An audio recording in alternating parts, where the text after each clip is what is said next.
السلام علیکم۔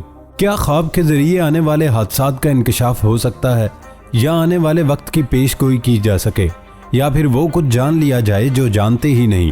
تاریخ کے صفحات پر ایسے کتنے ہی خوابوں کا تذکرہ ملتا ہے جو مستقبل کے آئینہ دار ہوتے ہیں۔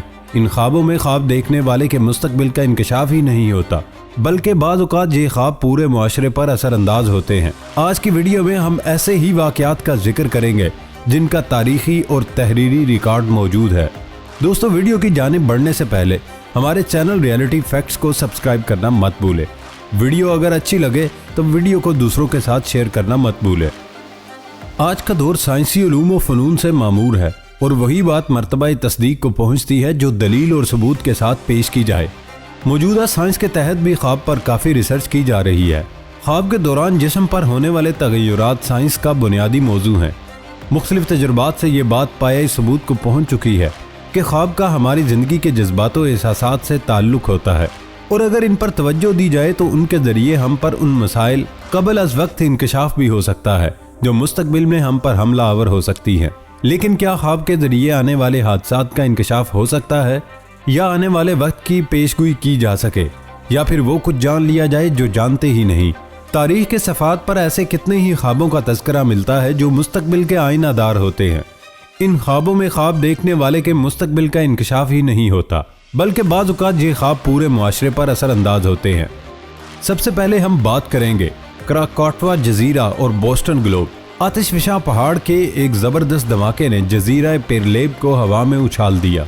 پگھلا ہوا لاوا اور چٹانیں پہاڑ کے پہلو میں واقع کھیتوں اور گاؤں کے لوگوں کے سروں پر سے اڑ رہا تھا، جہاں لوگ آگ، خون اور کیچڑ کے مرغولے خوفناک سما پیش کر رہے تھے۔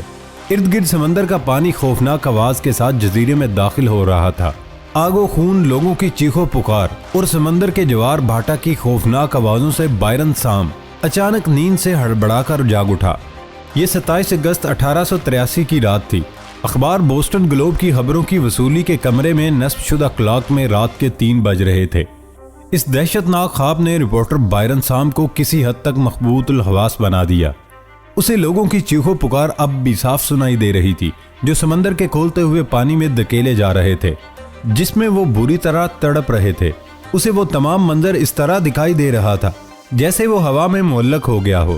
اس نے اپنے آپ کو ایک جھٹکا دیا تاکہ وہ اس خواب کے اثر کو زائل کر سکے جو اس نے ابھی ابھی دیکھا تھا۔ جب اسے یقین ہو گیا کہ اس نے جو کچھ دیکھا تھا وہ محض ایک خواب تھا، تو اس نے سکون کا سانس لیا۔ پھر کچھ ہی دیر بعد وہ خیالات سے حقائق کی دنیا میں آ گیا۔ اس نے سوچا کیوں نہ یہ خواب بطور ریکارڈ محفوظ کر لیا جائے۔ چنانچہ اس نے پینسل اٹھا کر خواب کی تفصیل لکھنا شروع کر دی کہ کس طرح جزیرہ پیرلیب، اس کی تباہی نے لوگوں کو خوف و ہراس سے مخبوط الحواس بنا دیا تھا، اور وہ کس طرح پگھلے ہوئے لاوے کے سمندر میں پھنس گئے تھے۔ آتش فشاں پھٹنے سے جزیرہ لرز رہا تھا، کشتیاں پانی کی سطح پر ہچکولے کھا رہی تھیں، اور پورا جزیرہ آتش فشاں پہاڑ کے دہانے سے نکلی ہوئی آگ کے سمندر میں معلق ہو گیا تھا۔ بائرن سام نے کاغذ کے اوپر بہت ضروری یعنی امپورٹنٹ کے الفاظ بھی لکھ دیے اور اسے اپنی ٹیبل پر چھوڑ کر دوبارہ سو گیا۔ اگلی صبح یہ کاغذ اخبار کے ایڈیٹر ایڈورڈ سیمپسن کو ملا۔ اس نے سوچا یہ ضروری کوئی ایسی خبر ہے جو ٹیلی گرام کے ذریعے موصول ہوئی، اور بائرن سام نے اس کی توجہ کے لیے اس پر بہت ضروری یعنی امپورٹنٹ کے الفاظ لکھ دیے تھے۔ چنانچہ ایڈیٹر نے جلد از جلد یہ خبر اخبار کے سامنے والے صفحے پر 2 کالمی سرخی میں شائع کر دی۔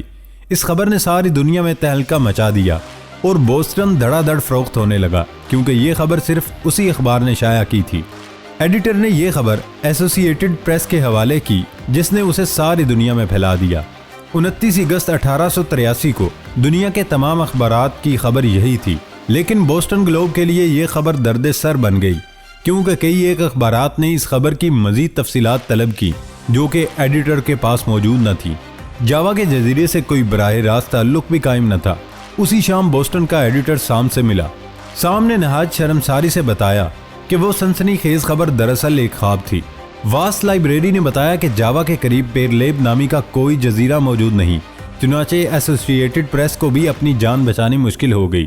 اس نے ایک اعلیٰ سطح کی کانفرنس منعقد کی جس میں اس تکلیف دہ صورتحال سے نمٹنے اور کوئی معقول قدم اٹھانے کے متعلق غور و خوض کیا گیا۔ اخبار بوسٹن نے اس خبر کی تردید کرنے اور معافی مانگنے کا فیصلہ کر لیا۔ پھر ایک عجیب ہی واقعہ ظہور پذیر ہوا۔ امریکہ کے مغربی ساحل سے یہ خبر موصول ہوئی کہ سمندری طوفان نے ساحل پر تباہی مچا دی ہے، جس سے کئی کشتیاں غرق ہو گئی اور ہزاروں افراد لقمہ اجل ہو گئے۔ ابھی بوسٹن گلوب نے تردید شائع نہیں کی تھی کہ ملک کے دوسرے اخبارات نے تشویشناک خبروں کو شائع کر دیا۔ بعض لوگ تو آئے دن طوفان کی خبریں سننے کے لیے بے چین تھے۔ پھر آسٹریلیا سے ایک خبر موصول ہوئی کہ یہاں کی فضا توپ کے گولوں جیسی آواز سے لرز اٹھی تھی اور ساتھ ہی سمندر میں طوفان اٹھا جس کے اثرات وہاں کے ساحل تک آئے۔ چند دنوں بعد امریکہ کے ساحل پر ایک جہاز لنگر انداز ہوا جس نے حیرت انگیز واقعات بیان کیے۔ جاوا کے قریب آبنائی سرنڈا میں کاراٹوا نامی جزیرہ آتش فشاں پہاڑ پھٹنے سے سمندر میں غرق ہو گیا ہے۔ اس جزیرے کے تمام باشندے ہلاک ہو گئے ہیں۔ جو ہی یہ خبر موصول ہوئی، اخبار بوسٹن گلوب نے اپنی پچھلی خبر کی تردید اور معافی نامہ چھاپنے کا ارادہ ترک کر دیا۔ دوسرے اخبارات نے بھی اس خبر کو جلی حروف میں شائع کیا اور کاراکاٹوا کے حالات 27 اگست کو ٹھیک اسی وقت ڈوب گیا جب بائرن سام اپنے دفتر میں لیٹا خواب دیکھ رہا تھا۔ آتش فشاں پہاڑ پھٹنے سے جو دھماکہ ہوا وہ ساری دنیا کے زلزلہ پیما آلات پر ریکارڈ کیا گیا، لیکن سام کو تو خواب میں پیرلیب جزیرہ نظر آیا تھا، جبکہ ڈوبنے والے جزیرے کا نام کاراکاٹوا تھا۔ کاراکاٹوا اور پیرلیب کے ناموں میں کئی سال اختلاف رہا، حتیٰ کہ ڈچ آسٹری سوسائٹی نے انکشاف کیا کہ 150 سال پرانے ایک قدیم نقشے میں کاراکاٹوا کا پرانا نام پیرلیب درج ہے۔ اب بات کرتے ہیں سلائی مشین کی ایجاد کی۔ سلائی مشین کی ایجاد نے لباس کی تیاری میں ایک انقلاب برپا کر دیا۔ ایلیس ہووے نے 1845 میں ایجاد کی۔ ایک روز بیٹھا کسی آدمی کو کپڑے سیتے ہوئے دیکھ رہا تھا۔ اس کے ذہن میں خیال آیا کہ کیا کوئی ایسی مشین نہیں بن سکتی جس سے یہ کام آسان ہو جائے۔ آخر کافی محنت کے بعد اس نے ایک مشین تیار کی، لیکن اب ایک بہت بڑا مسئلہ اس کے سامنے یہ تھا کہ مشین کی سوئی میں سوراخ ہاتھ کی سوئی کے مانند نوک کی بجائے سر میں ہوتا تھا۔ اس کی وجہ سے مشین صحیح کام نہیں کر پا رہی تھی۔ وہ ایک عرصے سے اسی ادھیڑ بن میں رہا، مگر اس کی سمجھ میں اس کا کوئی حل نہ آتا تھا۔ آخر ایک روز اس نے خواب میں دیکھا وحشی قبیلے کے آدمیوں نے اس کو پکڑ لیا ہے اور اس کو حکم دیا ہے کہ وہ 24 گھنٹے کے اندر سلائی مشین بنا کر دے، ورنہ اس کو قتل کر دیا جائے گا۔ اس نے کوشش کی مگر مقررہ مدت میں وہ مشین تیار نہ کر سکا۔ جب وقت پورا ہو گیا تو قبیلے کے لوگ اس کو مارنے کے لیے دوڑ پڑے۔ ان کے ہاتھ میں نیزہ تھا۔ ہووے نے دیکھا کہ نیزے کی نوک پر ایک سوراخ تھا۔ اسی دم اس کی آنکھ کھل گئی۔ آنکھ کھلنے پر جب یہ خواب اس کو یاد آیا تو وہ خوشی سے اچھل پڑا۔ اس کا ایک بڑا مسئلہ حل ہو چکا تھا۔ اسی وقت اس نے سوئی کی نوک سے ذرا اوپر ایک سوراخ کیا اور اس میں دھاگا ڈال کر مشین چلائی۔ اس طرح یہ ایجاد تکمیل کو پہنچی، جس میں بلا شبہ ایلیس کی محنت کے ساتھ ساتھ خواب کا بھی بڑا دخل تھا۔ اب بات کرتے ہیں بنزین کا کاربونک سٹرکچر کی۔ مشہور کیمیا دان پروفیسر فریڈرک آگسٹ کیکیولے، جس نے 1858 میں کاربونک ایٹمک سٹرکچر کا اصول شائع کر کے کاربونک کیمسٹری کی بنیاد رکھی، اس کا کہنا ہے کہ ایک روز جب وہ سٹرکچر کی ساخت کے حوالے سے سوچ رہا تھا، اس کی آنکھ لگ گئی اور اس نے خواب میں ایٹموں کو رقص کرتے ہوئے دیکھا۔ اس ناچ میں کبھی دو چھوٹے ایٹم مل کر جوڑے بن جاتے یا کبھی کوئی بڑا ایٹم کئی چھوٹے ایٹموں کو پکڑ لیتا اور سب مل کر ناچتے۔ بڑے ایٹموں کی زنجیر بن جاتی اور چھوٹے چھوٹے ایٹم ادھر ادھر کھنچ جاتے۔ یہی خواب ان کے کاربونک اصول کی بنیاد بنا، جس میں اس نے بتایا کہ کاربن ایٹم کے ملاپ کے 4 طریقے ہیں، یعنی ایک طرح سے کاربن کے 4 ہاتھ ہیں جن کے ذریعے وہ دوسرے کاربن یا دوسرے عناصر سے جڑتا ہے۔ پروفیسر کیکیولے کی ایک اور اہم دریافت بنزین کی ساخت ہے۔ ایک روز جب وہ اس بات پر غور کر رہا تھا کہ بنزین کی ساخت کیا ہونی چاہیے، کیونکہ سابقہ تھیوری کی روشنی میں اس کی تشریح ممکن نہ تھی، کافی غور و فکر کے بعد وہ کسی نتیجے پر نہیں پہنچ سکا۔ ایک رات اس نے خواب میں دیکھا کہ 6 عدد سانپ ہیں۔ انہوں نے ایک دوسرے کی دم منہ میں اس طرح پکڑی ہوئی ہے کہ ایک مخصوص شکل بن گئی۔ اس شکل کو دیکھ کر وولف کے ذہن میں بنزین کا خیال آیا۔ بیدار ہونے کے بعد وولف نے اس ساخت پر کام شروع کیا اور ثابت کر دیا کہ بنزین کی ساخت وہی ہے جو اس نے خواب میں دیکھی تھی۔ خواب کے ذریعے اس اہم دریافت نے نوع انسانی کو بہت فائدہ پہنچایا۔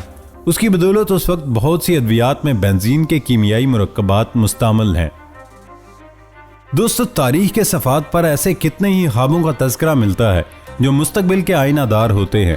ان خوابوں میں خواب دیکھنے والے کے مستقبل کا انکشاف ہی نہیں ہوتا، بلکہ بعض اوقات یہ خواب پورے معاشرے پر اثر انداز ہوتے ہیں۔ حضرت یوسف اور حضرت دانیال کی روشن مثالیں تاریخ میں موجود ہیں۔ اسی طرح حضرت ابراہیم کے خواب اور حضرت اسماعیل کی قربانی کا تذکرہ سچے خواب کی اہمیت واضح کر رہا ہے۔